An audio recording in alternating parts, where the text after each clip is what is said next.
بسم اللہ الرحمن الرحیم۔ وائے ناکامی متائے کارواں جاتا رہا، کارواں کے دل سے احساس ضیاء جاتا رہا۔ وہ قوم کہ جس نے اقوام عالم میں مقتدا بننا تھا، قوموں کی رہبری کرنی تھی، قوموں کی رہنمائی کرنی تھی، بدبختی سے آج وہی قوم تماشا بنی ہوئی ہے۔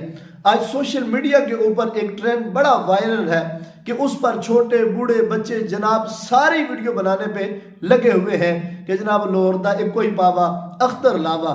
کاش ہم اسلام کے دائرے میں رہ کر ایک مرتبہ سوچتے کہ اسلام ہماری کیا رہنمائی کرتا ہے، لیکن ہمیں اس سے کیا غرض؟ ہمیں تو مطلوب ہے شہرت زمانہ۔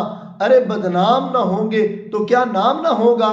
تو ہمیں دیکھنا چاہیے کہ اسلام ہمیں کیا کہتا ہے۔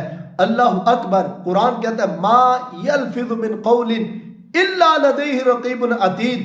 فرمایا کہ جو بندہ منہ سے لفظ نکالتا ہے کوئی لفظ بھی، تو فرمایا قریب ایک محافظ ہے اس جملے کو محفوظ کرنے والا۔ ہم جملہ بول کے لفظ بول کے بھول جاتے ہیں، لیکن وہ اللہ کے ہاں ریکارڈ جمع ہو رہا ہوتا ہے۔ اور فرمایا کل قیامت والے دن اس جملے کے بارے میں ہم نے حساب دینا ہے کہ یہ جملہ ہم نے کیوں بولا، یہ ہمارا بولنے کا مقصد کیا تھا، دنیا میں اس جملے کا فائدہ کیا تھا، قبر میں اس جملے کا فائدہ کیا حاصل ہوگا، کل میدان محشر میں نامہ اعمال میں وہ جملہ ہمیں کتنا فائدہ دے گا۔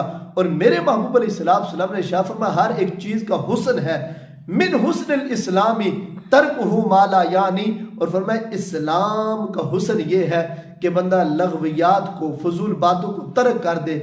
آج امت مسلمہ کی حالت دیکھ لیں کہ اکثر لغویات کے اندر پڑی ہوئی ہے، اور پھر سوشل میڈیا کا دور ہے، اس کا بھی کوئی مائی باپ نہیں ہے، کوئی جو ہے وہ قواعد اور ضوابط نہیں ہے، کوئی پوچھنے والا نہیں ہے، جو من کے اندر آتا بندہ بولتا ہے اور اس کو آگے جو ہے وہ وائرل کر دیتا ہے۔ اس لیے میں اور آپ اپنا محاسبہ کریں، ہم نے قبر کے گڈھا ڈوب اندھیروں میں بھی جانا ہے، ہم نے میدان محشر میں بھی جانا ہے۔